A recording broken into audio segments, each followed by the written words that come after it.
बिस्मिल्लाहिर्रहमानिर्रहीम। अस्सलाम वालेकुम। गम से गम का सौदा करना ठीक नहीं, आओ सुख से सुख को तोले, यही बेहतर है। पाकिस्तान की 75 साल तारीख में चंद नाम, सिर्फ चंद नाम आप उंगलियों पर अगर गिनना चाहें सहाफत के, तो उनमें एक नाम हारून रशीद का भी आता है। और इनके 55 साल कैरियर को अगर आप देखें तो 55 साल कैरियर के अंदर कितनी हुकूमतें आई, कितने लोग आए, कितने तूफान आए, कितने चैनल्स पर इन्होंने काम किया, कितने अखबारात में लिखा, अप्स एंड डाउन्स आते रहे।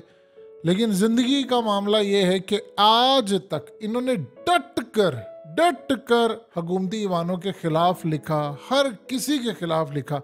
लेकिन शायद अब उनको लगता है कि ये वक्त जो चल रहा है इसमें हमारा लिखा हुआ इसका कोई काम नहीं आ रहा, बोलने का कोई काम नहीं। और इतना वो फेडअप हो चुके हैं कि अब हारून रशीद ने फैसला कर लिया है कि वो सहाफ़त को खैराबाद कहने जा रहे हैं। 55 साल में आप इस बंदे के ऊपर करप्शन का तो दाग तो छोड़िए, इल्ज़ाम भी नहीं किसी ने आज तक लगाया कि यार इन्होंने कोई पैसा पकड़ा हो। एक होता है कि आप किसी पर इल्ज़ाम लगा दें, और वो क्यों? क्योंकि असल में हारून रशीद रूहानियत में भी एक आला दर्जे का लेवल रखते हैं। और इस सूरत हाल के अंदर रूहानियत तभी हो सकती है क्योंकि प्रोफेसर अहमद रफ़ीक अख्तर इनके बड़े अच्छे दोस्त हैं और रूहानियत में इनका और उनका बड़ा लेवल है। तो इस सूरत हाल में रूहानियत होती ही है जब आप करप्ट ना हो। हारून रशीद की इस ट्वीट को ज़रा देखिए ज़रा, और एक कितनी दर्द भरी ट्वीट है जो उन्होंने आज की है। उन्होंने लिखा है कि एक तो उन्होंने कहा कि मेरा प्रोग्राम मुअत्तल होने पर तबसरे जारी हैं। मोहतरमा समीना बादशाह का मैं शुक्रिया अदा करता हूँ। अर्ज़ ये है कि मेरे इदारे ने मेरी हिफाजत करने की पूरी कोशिश की, यानी वो उन्होंने कोशिश की जितनी वो कर सकते थे। मुझे उनसे कोई शिकायत नहीं है। 55 बरस की इनिंग खेल चुका हूँ सहाफ़त के अंदर। आरजू है कि उम्रा करने जाऊं और इस बेसमर काम को अब हमेशा हमेशा के लिए खैराबाद कह दूं। आप देखिए ज़रा कि पाकिस्तान में उर्दू बोलने वाले चंद लोग सिर्फ रह गए हैं, चंद लोग, उनमें हारून रशीद का नाम है। उन्होंने कितने खूबसूरत अंदाज में इस बात को कवर कर दिया, यानी इसे कहते हैं समंदर को कूजे में, और एक ही वर्ड काफ़ी है, इस बेसमर काम को अब हमेशा हमेशा के लिए खैराबाद कह दूं। अब ये देखिए कि हारून रशीद का हमेशा से गुफ्तगू करना, उन्होंने कभी इनके कोई फेवरेट्स नहीं रहे, इन्होंने सबके खिलाफ बात की हमेशा से। जहां इनको लगा फेवर हो सकते इन्होंने की, और वो फेवर हक की बात की थी, यानी उनको लगता था कि पाकिस्तान के हक में कोई चीज़ बेहतर है, ये बात है, तो उन्होंने वो बात की, फेवर की। लेकिन कभी फ़ायदा नहीं उठाया किसी से। अपने बेटे की नौकरी के लिए इन्होंने कभी किसी से सिफारिश नहीं की, और हमेशा कहा कि नहीं मेरिट के ऊपर। और एक बात ज़हन में रखिएगा, तल्ख मिजाज बंदा जो होता है वो सिर्फ वही हो सकता है जो सच्चा है, जिसके अंदर गुबार भरा होता है। अब सूरत हाल ये है कि हारून रशीद जैसा सहाफ़ी अलविदा कहने जा रहा है, और ये पाकिस्तान समेत पूरी दुनिया के लिए, खास तौर पर जो पाकिस्तान के ऊपर निगाह रखते हैं, ये बड़ा लम्हा फिक्रिया है। एक वो शख्स जो असल में, ये जो इस तरह के सहाफ़ी होते हैं बुजुर्ग सहाफ़ी हैं, इनका रिगार्ड करना चाहिए। आप देखिए सहाफ़त को कोई खैराबाद नहीं कहता, आप लिखते रहते हैं, क्योंकि ये जो लोग होते हैं ये समझते हैं कि हम सहाफ़त को इबादत करते हैं। अब जाहिर सी बात है हारून रशीद के दिमाग में क्या चल रहा है ये तो कोई नहीं जानता, लेकिन गालिबन ख्याल ये है कि वो असल में उम्रा करने के लिए जो जाना चाहते हैं वो अल्लाह के हजूर जाते हैं, और अल्लाह के हजूर जाकर कहें कि मैंने अपने 55 बरस का जो काम था वो मैं तेरे दरबार में रखता हूँ, मेरे से कोताहियाँ हुई होंगी तो मुझे माफ़ कर देना। मैंने जितनी कोशिश कर सका था मैंने हक का साथ देने की, जो मुझे लगा मैंने दिया, लेकिन अब मेरी बस हो गई है, यानी अब इससे ज़्यादा मेरे पर चलते हैं, मैं इससे आगे जा नहीं सकता। वो जो वर्ड उन्होंने यूज़ किया है बेसमर, इसका मतलब है कि एक चीज़ फ़ायदा नहीं दे पा रही है आपको, सोसाइटी को नहीं दे पा रही, और वो अपना खून जला रहे हैं, और वो शायद वो सही तरह सच बोल भी नहीं पा रहे। वैसे तो वो यूट्यूब पर आते हैं, टीवी पर तो अब उनका प्रोग्राम मुअत्तल है, लेकिन यूट्यूब के ऊपर भी बस एक इंसान होता है, उसका दिल, जिसे कहते हैं ना कि जब किसी का दिल टूट जाता है, टुकड़े टुकड़े हो जाता है, तो पर उसका देखिए, इस वक्त आप उनको यूट्यूब से तो नहीं हटा सकते, लेकिन इस सारी सूरत हाल के अंदर जब दिल आपका टुकड़े टुकड़े हो जाता है तो फिर आप में हिम्मत नहीं होती कि आप 2 कदम भी चल सके।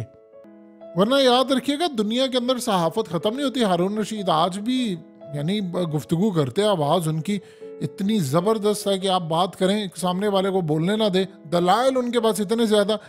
उनके पास दलाइल नहीं खत्म हुए, ये ज़हन में रखिएगा। दलाइल शायद अब की दफ़ा उनके पास ज़्यादा है, लेकिन वो जिस मोहब्बत से अपना प्रोग्राम करते थे वो शायद वो मोहब्बत ख़त्म हो गई है, वो दलाइल ख़त्म नहीं हुए। अब देखिए सूरत हाल ये है कि उनके पास, यानी एक बात ज़हन में रखिएगा, शायद जितना वो सच बोल रहे हैं या बोल सकते हैं वो गालिबन 2-3% से ज़्यादा वो बोल भी नहीं पाएंगे, तो कोई भी नहीं बोल पा रहा। सो लिहाजा इस सूरत हाल के अंदर ये जो अलमिया है, आप एक बात देखिए, पाकिस्तान श्रीलंका से मैच हारा, पूरी कौम गमज़दा थी। अब एक चीज़ देखिए ज़रा, हुआ क्या है, सारे बाबर आजम के ऊपर तनकीद करे कि यार तूने किया या तूने फलाना किया। हमारी टीम 6 वर्ल्ड कप जीत चुकी है, 10 जीत चुकी है। पिछले 6 वर्ल्ड कप में 1999 के बाद अगर हम देखें तो हम सिर्फ एक ही दफ़ा सेमीफाइनल में पहुंचे हैं वनडे इंटरनेशनल वर्ल्ड कप में, सिर्फ एक दफ़ा 2011 में, और उसके बाद नहीं। तो सारी तनकीद बाबर आजम पर क्यों? लोग ये समझ रहे थे यार, आप देखिए जब किसी मुल्क के ऊपर अल्लाह का अजाब आता है तो हारून रशीद जैसे जो लोग होते हैं वो भी चले जाते हैं। फिर आप फेवरेट थे एशिया कप जीतने के लिए, आपके जो बॉलर्स हैं, 2 मेन बॉलर जिसके ऊपर पूरा आपका टूर्नामेंट टिका हुआ था, आपको क्या लगता है अगर कल नसीम और हारिस रऊफ खेले होते, हम आउट होते, आप जीत जाते वो मैच? लेकिन वो भी आउट हो गए और कप्तान हौसला फिर छोड़ देता है। शाहीन अफरीदी की आप बॉलिंग में वो रिदम नहीं आ पा रहा था। तो इस सूरत हाल के अंदर जब अल्लाह किसी कौम से नाराज हो जाता है तो इस कौम का कोई भी काम काबिल तारीफ नहीं। ऐसा लगता है कुदरत आपसे जब इंतकाम ले रही होती है तो आपके जो अच्छे लोग होते हैं उनको साइड पे कर देती है। अब बाबर आजम के बारे में उनके वालिद ने कहा है, वो जाहिर सी बात है तकलीफ में हो, वो बेचारा यंग कप्तान है, रो रहा है, तकलीफ में है कि यार मैं अपनी कौम को, उसको भी पता है मुल्क के हालात क्या हैं, लेकिन शायद जब आपके ऊपर अजाब आ रहा होता है, जब कुदरत आपसे नाराज़ होती है तो फिर यही काम होता है। आपके बड़े बड़े लोग छोड़कर चले जाते हैं, लोग बिजनेसमैन मुल्क छोड़कर चले जाते हैं। कभी ज़िंदगी में दुनिया का सबसे मुश्किल और दुखी काम जानते हैं क्या होता है? अपना वतन छोड़ना। आप मर रहे हैं किसी मुल्क के अंदर लेकिन आप चले जाते। पहली मरतबा है कि पाकिस्तानी कह रहे हैं कि ठीक है खुशी खुशी जा रहे हैं। कभी ज़िंदगी में आपने देखा है, आप जब परदेश में जाते हैं आपके बीवी बच्चे माँ बाप सब वहाँ पर आपको याद आते हैं, और ये बातें शायद आप उनको बता भी नहीं पाते कि आप उनको कितना मिस करते हैं। कभी आप जाकर देखिए प्रदेश के अंदर लोग कितनी मेहनत करते हैं, एक एक वक्त उनका किस तरह गुजरता है, लेकिन इस सारी सूरत हाल के अंदर लोग छोड़कर चले जाते हैं क्योंकि अपने मुल्क के अंदर जीना हराम कर दिया जाता है। सो इसी सूरत हाल में आज अगर सहाफ़त में आप हारून रशीद को यूट्यूब चैनल से तो नहीं रोक सकते, लेकिन एक होता है कि इंसान का दिल भर जाता है, यानी गमज़दा। इन्होंने इतने उतार चढ़ाव देखे हैं, अपनी आंखों से इन्होंने देखा है मुल्क को टूटते हुए, उस पर लिखा, उसके बाद लिखा और फिर कौम को उम्मीद दिलाई, रिकवरी करने की कोशिश की।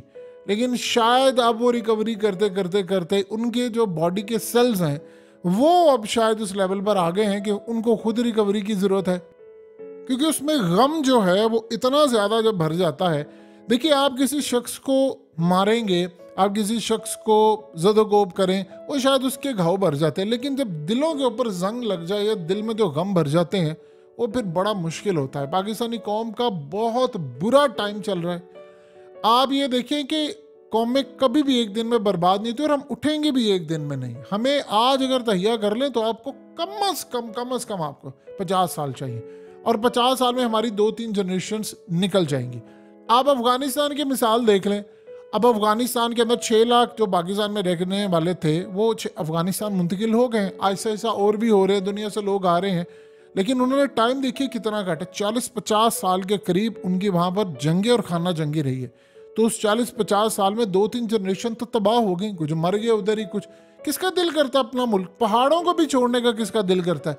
अब शायद वो आबाद और हमसे बहुत तेज़ी के साथ वो तरक्की कर जाएंगे, बहुत ज़्यादा तेज़ी के साथ। लेकिन आप ये बताइए कि पाकिस्तान में आप दूर से आप एक निगाह देखते हैं, ये जो बुज़ुर्ग होते हैं हारून रशीद या दूसरे इस तरह के और या मकबूल जान जैसे जो लोग होते हैं, कभी आप इनका दिल चीर के देखें।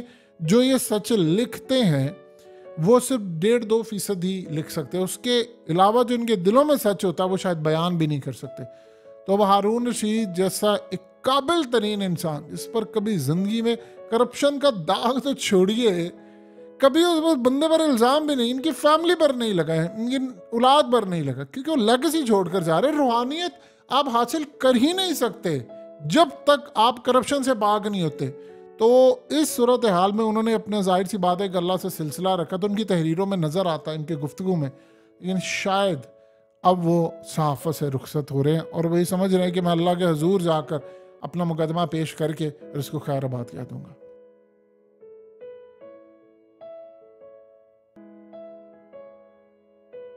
हकीकत टीवी को सब्सक्राइब करना मत भूलें, वीडियो को लाइक करें, शेयर करें और कमेंट सेक्शन में अपनी राय का इजहार ज़रूर करें।